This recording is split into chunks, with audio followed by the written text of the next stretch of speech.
예, 오늘은 하나님의 인내하심과 심판이라는 제목을 가지고 에스더서의 말씀을 나누려고 합니다. 아마 다음 주 에스더서를 마치지 않을까 하는 생각이 듭니다. 어쨌든 에스더서를 우리가 그동안 쭉 살펴보았을 때 이 자신에게 전하지 않는 이 모르드게에 대한 하만의 분노로 에스더서의 사건이 발생되었습니다. 하지만 그 사건은 결국에는요, 하만의 죽음으로 끝이 납니다. 하지만 여러분, 하만이 죽었다고 해서 모든 상황이 정리된 것은 아닙니다. 그러니까 하만이요, 아하수에로 왕의 승낙을 받고 페르시아 제국 내의 모든 유다인을 하라는 칙령을 이미 내렸기 때문에요, 하만이 죽었어도 빨리 그 칙령을 금지하라는 명령을 새롭게 내려야 이스라엘 백성들이 살 수 있는 것입니다. 그래서 에스더는요, 다시 급하게 왕을 찾아가서 유다인을 몰살하라고 내리셨던 그 명령을 좀 금지시켜 달라고 그렇게 요청을 합니다. 이에 왕이요, 다시 칙령을 내려서 유다인을 죽이지 말고, 또 만일 유다인을 죽이려는 사람이 있다고 한다면 그들을 죽이고 그들의 재산까지 몰수하라는 명령을 내립니다. 문제는 오늘날 같이 인터넷이 발달된 사회라고 한다면 왕 명령하면 바로 제국의 끝까지 전달이 될 텐데, 이 시대는요, 에스더서 8장에 보니까 말을 타고 가서 전달했다고 했습니다. 그러다 보니까요, 여러분, 말 타고 가는 동안 그 먼저 번의 칙령을 실행해버리면 이 뒤에 오는 칙령이 아무 의미가 없다라는 겁니다. 그리고 어쨌든 또 문제는 뭐냐면, 죽이라고 했다가 이제는 죽이지 말고 죽이려는 사람은 오히려 죽이라고 하니까 이 명령을 받는 사람들도 혼란스러울 수밖에 없다는 사실입니다. 어쨌든 페르시아 제국이요, 이 문제로 큰 혼란에 빠지게 됩니다. 그런데 이 혼란할수록 리더십이 참 중요하지 않습니까? 유다 민족을 지키기 위해서 누가 제일 먼저 발빠르게 움직였냐? 바로 모르드게입니다. 모르드게가 먼저 수산성에 있는 하만의 추종자들부터 죽였다고 했습니다. 첫날에요, 500명을 죽이고요, 오늘 성경 다음 절에 보면 둘째 날에는 300명을 죽입니다. 그리고 하만의 10아들도 죽였다고 했습니다. 그리고 9장 16절에 보면요, 이렇게 해서 페르시아 제국 내에서 유다 민족을 죽이려고 달려들었던 하만을 따르는 많은 사람들을 죽였는데 그 수가 무려 7만 5천 명이 된다고 합니다. 그럼 말이 7만 5천 명이지 이게 7만 5천 명이면요, 웬만한 중소도시 인구거든요. 어쨌든 이 7만 5천 명이 죽었습니다. 이 말씀을 유다 민족의 입장에서 본다면요, 죽음의 위기를 바꾸어서 오히려 원수를 갚게 하시는 하나님의 놀라운 역사입니다라고 그렇게 볼 수 있습니다. 실제로 이스라엘 백성들은요, 모두가 죽을 수밖에 없던 그날에서 오히려 모두가 살아난 이 기적 같은 사건을 기념하기 위해서 부림절이라는 절기를 만들어서 대대로 지키게 합니다.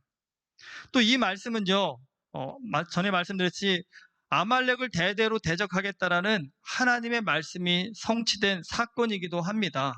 그러니까 아말렉 족속의 입장이 아닌 유다 민족의 입장과 성경의 말씀을 믿는 그리스도인의 입장에서 보면 이 사건은 놀라운 일입니다.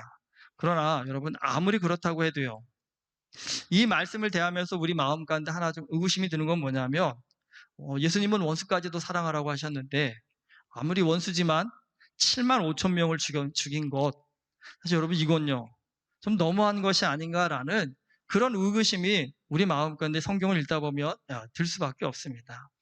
비단 에스더서만이 그런 것이 아닙니다. 여호수아서를 보면 더합니다. 가나안의 7족속을요, 어린아이까지 다 죽이라고 하십니다. 심지어 그들의 가축까지 다 죽이라고 하십니다. 그러니까 구약을 읽다 보면 그런 생각이 듭니다. 하나님은 사랑의 하나님이라고 하시는데 너무 무섭죠, 사실은. 이런 말씀을 보면요, 왜 그 사랑의 하나님이 이처럼 그 죄도 없는 어린애들까지 다 죽게 하실까? 사실 성경을 읽다 보면 주위에서 읽어야 됩니다. 대충 읽으면 이 차별을 모릅니다. 근데 주위에서 읽다 보면 무슨 생각이 드냐면, 구약의 하나님하고 신약의 하나님이요, 너무나 다른 성품을 소유하고 계신 것처럼 보입니다. 그래서 구약의 하나님 읽다 보면 다들 그런 얘기 하시죠. 무섭다고요. 또 신약의 하나님 읽다 보면 너무나 사랑이 많으신 하나님인 것 같습니다라고 그렇게 이야기합니다. 근데 이게 비단 오늘 우리만의 고민이 아니라요, 기독교 역사 가운데 이 고민들은 항상 있어 왔습니다. 그래서 이 신학의 큰 숙제 중에 하나가 뭐였냐면, 이 구약에 나타나는 하나님의 성품과 신약에 나타나는 이 하나님의 성품을 어떻게 이해하고 해석해야 될 것인가. 사실 굉장히 많은 해석들이 이루어졌습니다. 그런데 문제는 여러분 분분할수록 이단이 참 잘 나온다라는 겁니다. 이 구약의 하나님과 신약의 하나님에 대한 그 성경 해석에 대해서 굉장히 많은 이단들이 나왔는데 그 대표적인 그 아주 첫 번째 이단이라고 할까요? 성경 해석에 대한 첫 번째 이단이 누구냐면 마르시온이라는 사람입니다. 이 마르시온이라는 사람은 AD 130년에서 160년대를 살았던 인물인데요.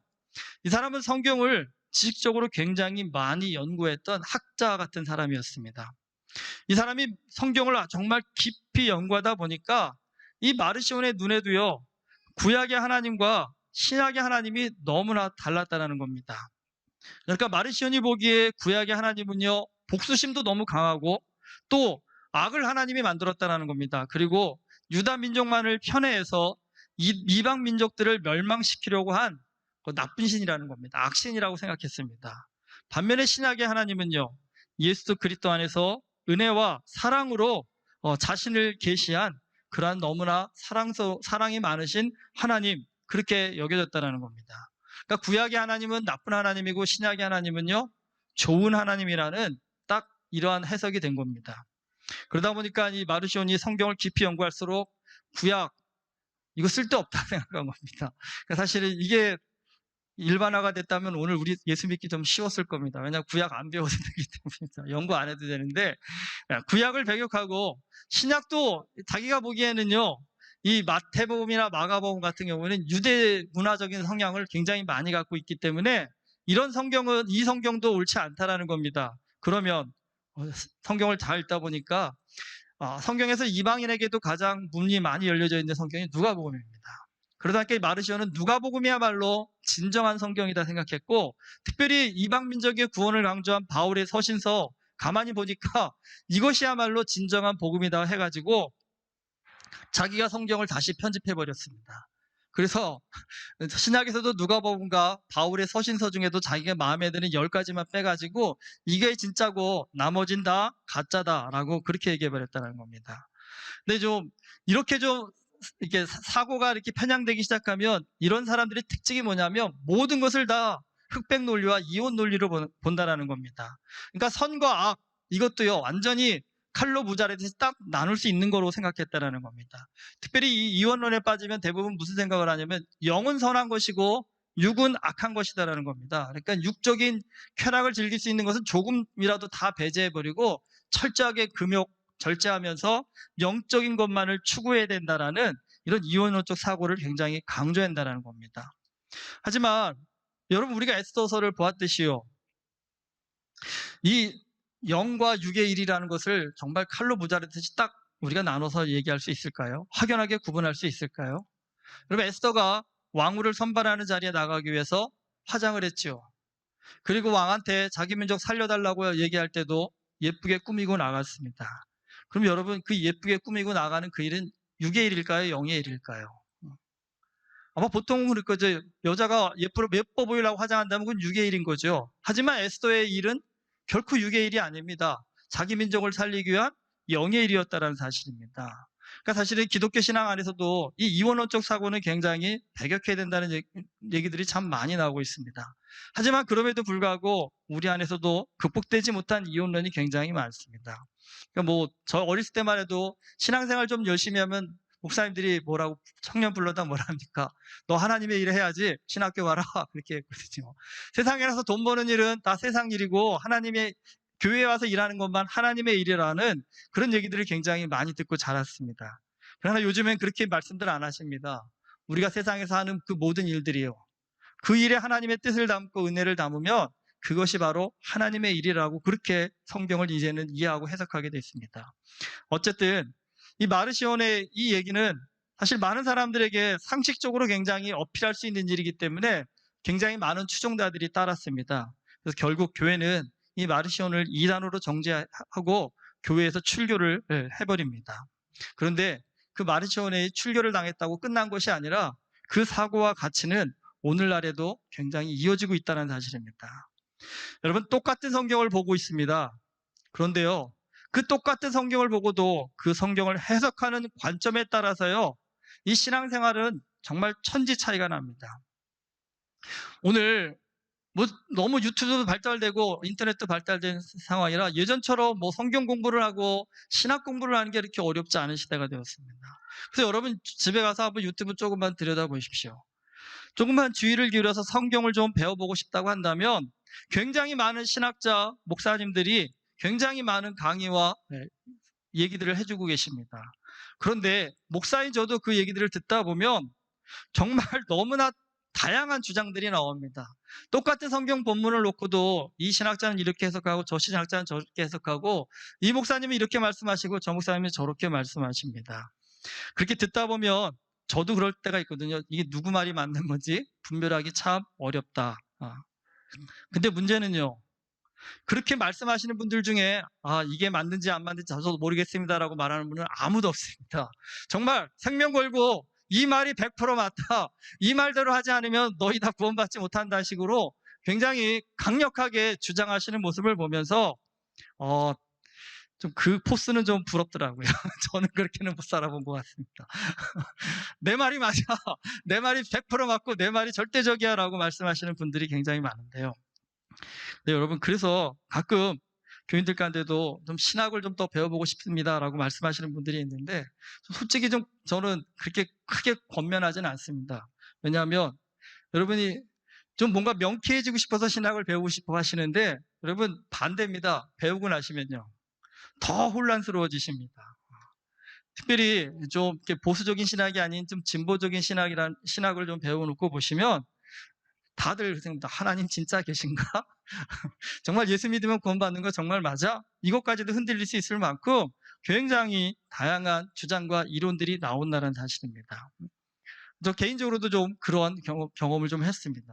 그러니까 제가 신학교를 두 군데를 다녔는데 한쪽은 굉장히 보수적이고 한쪽은 굉장히 또 자유적인 신학으로 갔는데 그곳에 가서 신학 공부를 하다 보니까 이게 뭐가 맞는지 정말 1년 동안은 너무 혼란스러웠습니다. 근데 여러분 제가 이렇게 가만히 저 나름대로 좀 기준을 세워봤습니다. 좀 유튜브 보시면서도 이런 분들은 좀 주의해서 들으십시오. 어떤 분이냐면요. 지나친 확신을 가지고요. 자기 말만 맞다고 하시면 여러분 이분은요. 정말 가짜일 가능성이 굉장히 높습니다. 여러분 수많은 기독교 이단들이 있는데요. 그 이단들의 공통된 특징이 무엇인지 아십니까? 그 이단들의 공통된 특징이 딱 한 가지입니다.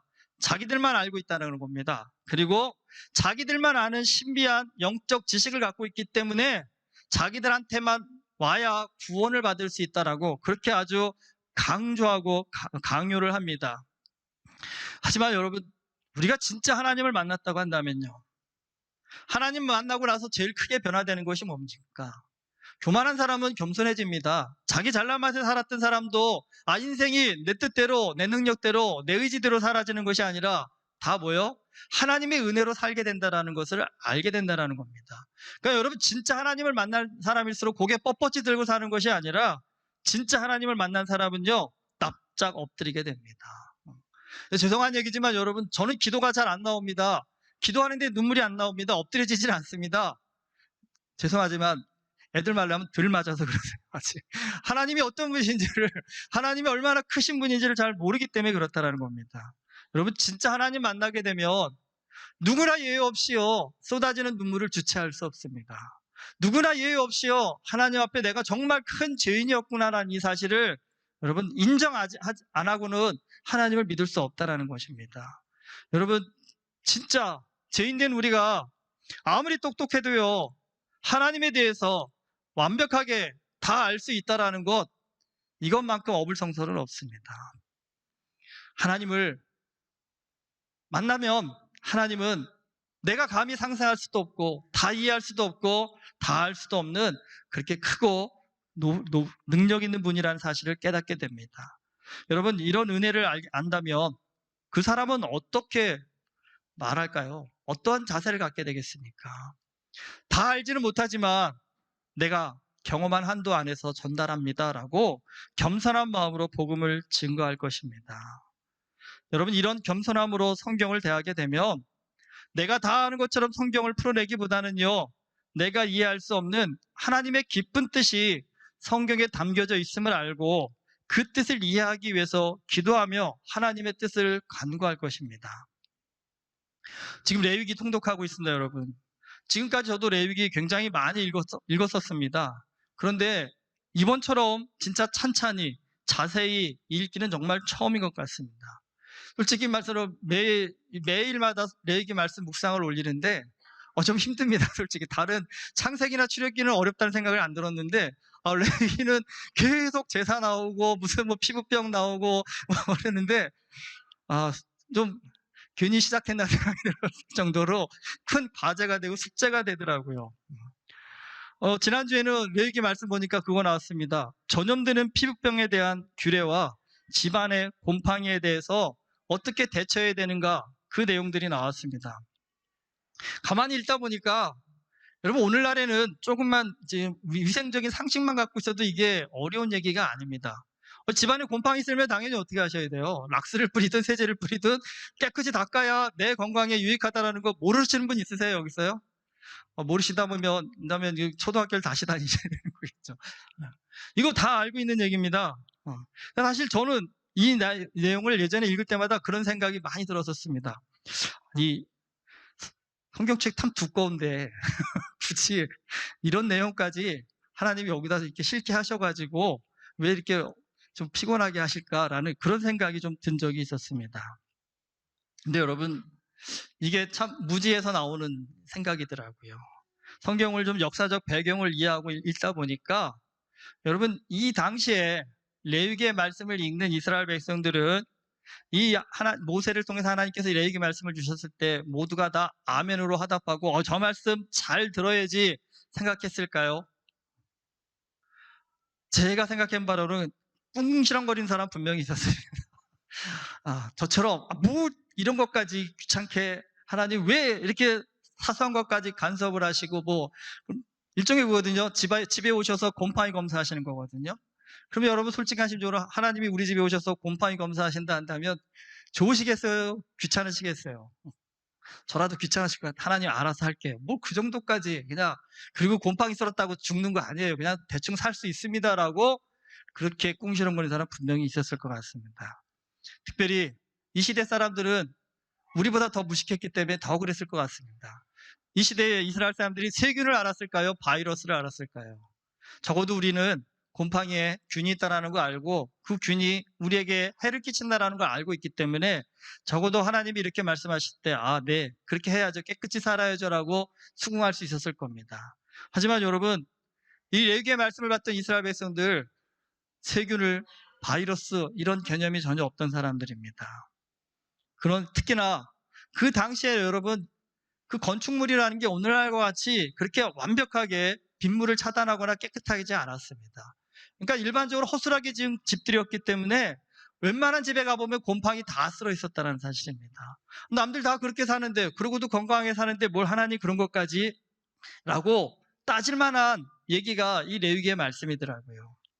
그런데 이 말씀을 생각하다 보니까 여러분, 우리도 어린 자녀일 때가 있었잖아요. 사춘기 자녀 아이들이 부모한테 제일 반발하는 게요, 자기 상식으로 이해되지 않는 부모가 얘기를 할 때, 부모가 그런 얘기를 할 때 싫다고 하잖아요. 안 듣는다고 하잖아요. 그런데 언제 깨닫게 될까요?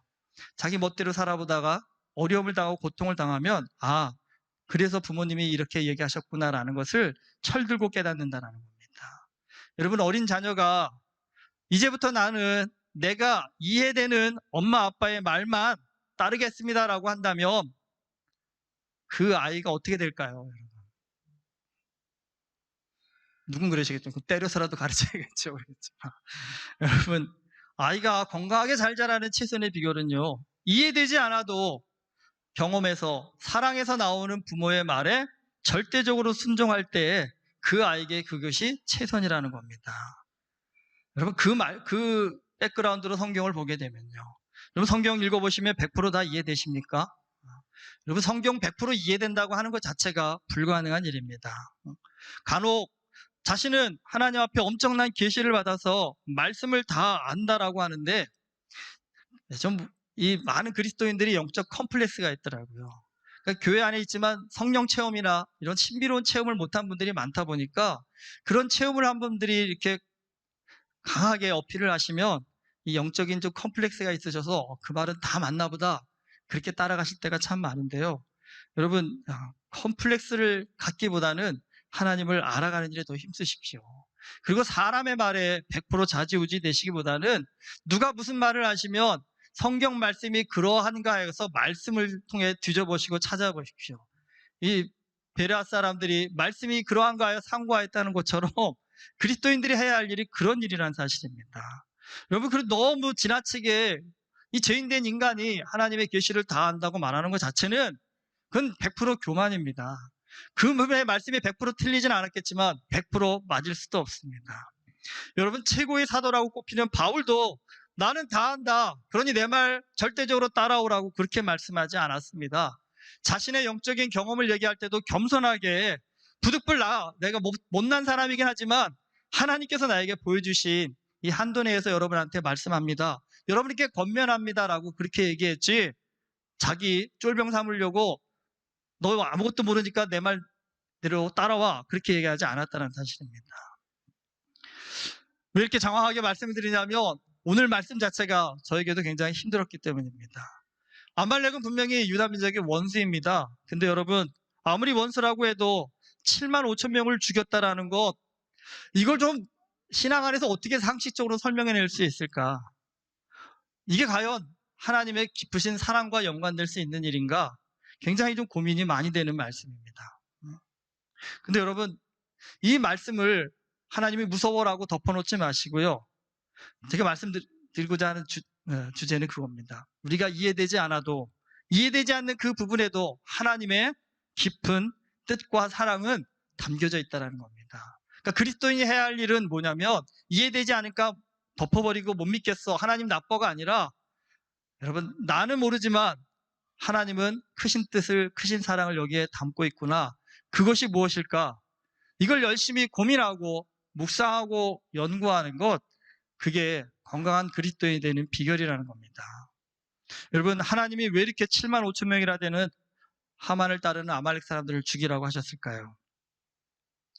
자칫 생각하면 하나님께서 아말렉 민족만을 특별히 미워하셔서 이렇게 갑자기 그들을 죽이신 것이다 라고 생각하기 쉽겠지만 여러분, 그렇지 않습니다. 하만이라는 사람이 페르시아 제국의 2인자가 됐다라고 얘기했습니다. 근데 생각해 보십시오, 여러분. 그것이 하만이라는 사람 본인의 노력도 있었겠지만 여러분, 그것은 엄밀히 따져보면 하나님의 도우심이 있었기 때문에 가능한 일입니다. 여러분, 세상 사람들도 그렇게 얘기하잖아요. 높은 권력자는 누가 낸다고요? 하늘이 낸다고 합니다. 여러분, 아무리 잘났어도 하나님이 도우시지 않으면 우리가 세상적으로 성공하거나 능력 갖기는 어렵습니다. 문제는 그 높은 자리에서 하만이 하고자 했던 일들이요, 하나님이 원하시는 일들과는 전혀 달랐다라는 겁니다. 우리가 구약을 보다 보면 하나님께서 내리시는 심판들, 그건 어느 것 하나 무섭지 않은 것들이 없습니다. 그래서 여러분, 그 심판에만 초점을 맞추면 하나님이 굉장히 무서워 보입니다. 하지만 여러분, 그 심판 이전을 한번 잘 살펴보십시오. 하나님이 어느 날 갑자기 불쑥 심판을 하신 경우에는 구약에 없습니다. 여러분, 하나님께서 누군가를 심판하실 때 얼마나 오래 참고 인내하고 기다려 주신지, 이걸 성경을 한번 자세히 살펴보시면요, 사실은 어떤 사람도 그렇게 하지 못할 것입니다. 여러분, 노아의 때 하나님께서 세상을 홍수로 심판하신다고 했습니다. 근데 그 말씀을 하시고 노아가 방주를 몇 년 동안 만들었는지 성경 보시고 아시죠? 100년이 넘게 걸렸습니다. 여러분이라면 그렇게 기다려 주실 수 있으실 것 같으세요? 그리고 여호수아에 의해서 정복한 가나안 7족속도요, 여러분, 그 가나안 7족속의 심판의 얘기가 아브라함 때에 나옵니다. 그러면 아브라함 때부터 가나안 족속이 심판받기까지 걸린 시간이 몇 년일까요? 적게 잡아도 400년, 500년입니다. 왜 하나님은 그 400년, 500년 동안 기다려 주셨을까요? 회개하기를 원하셨기 때문입니다. 근데 문제는 여러분, 하나님이 오래 기다려 주시면 이걸 은혜로 알면 참 좋은데, 죄인들은요, 은혜로 알지 않고 뭐라고 얘기해요? 오히려 하나님을 조롱한다는 겁니다. 뭐 심판한다며, 죽는다며, 난리 난다며. 근데 내가 아무리 나쁜 짓을 해도, 어제도 그렇고 한 달이 지나도 1년이 지나도 10년이 지나도 나 멀쩡한데, 우리 할아버지도 그렇게 살다 죽었는데도 아직도 나도 멀쩡한데 라며 아무리 나쁜 짓 해도 아무 일도 없다라고 그렇게 조롱한다는 겁니다. 결국엔요, 여러분, 하나님의 그 오래 참으심을 자기 멋대로 해석하다가 심판을 피해가지 못한다는 겁니다. 사실 구약은요, 수천 년의 역사를 기록하고 있고요, 신약은 수십 년의 역사를 기록하고 있습니다. 특별히 신약은요, 예수 그리스도를 통해 이 세상을 구원하시려는 하나님의 뜨거운 사랑이 압축되어 있습니다. 하지만 여러분, 분명히 신약도 기록하고 있는 것이 있습니다. 무엇이냐면 마지막 날에 하나님의 심판에 반드시 임한다라고요. 그러니까 하나님께서 은혜를 베풀어 기다려 주실 때 여러분, 우리가 어떻게 살아야 하는가, 이것이 굉장히 중요한 문제라는 겁니다. 하만은 분명 은혜를 받았습니다. 어쩌면 사울왕 때 다 진멸을 당했을 수도 있었던 그 아말렉이 그래도 수백 년 동안 살아남도록 하나님께서 허락하셨고, 특별히 그 미천한 아말렉 족속이 출신인 하만이 그 대페르시아 제국의 2인자까지 올라갈 수 있도록 하나님께서 기다려주셨고 은혜를 베풀어 주셨다는 것입니다. 그렇다 한다면 여러분, 세상에서 우리도 속상할 때 언젠가요? 원래부터 나쁜 사람이 나한테 나쁘게 하면 그렇게 마음 상하지 않습니다. 그런데요, 모든 마음을 베풀어서 은혜를 베풀어 준 사람이 나를 배신한다고 한다면요, 그 마음이 얼마나 아프십니까? 여러분, 하나님의 마음도 그와 비슷하지 않을까요? 우리는 사실은 그런 사람 두 번 다시 안 본다고 하는데 하나님은 그러시지 않습니다. 그렇게 배신하고 그렇게 욕을 하고 비난을 해도 수십 년도 아니고 수백 년을 기다려주시는 분이 그분이 하나님이시라는 것입니다.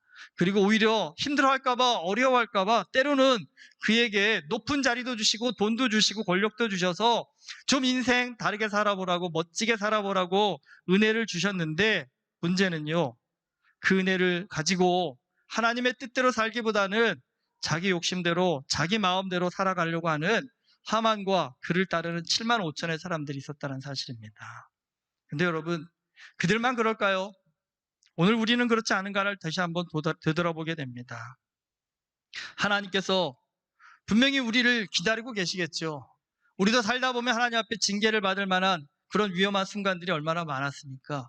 그럼에도 불구하고 하나님이 단칼에 우리를 심판하시지 않고 오늘도 생명을 주셔서, 또 오늘도 우리에게 자그마한 능력이라도 주셔서 이 세상을 살아갈 수 있도록 허락해 주셨다는 사실입니다. 왜 그러셨을까요?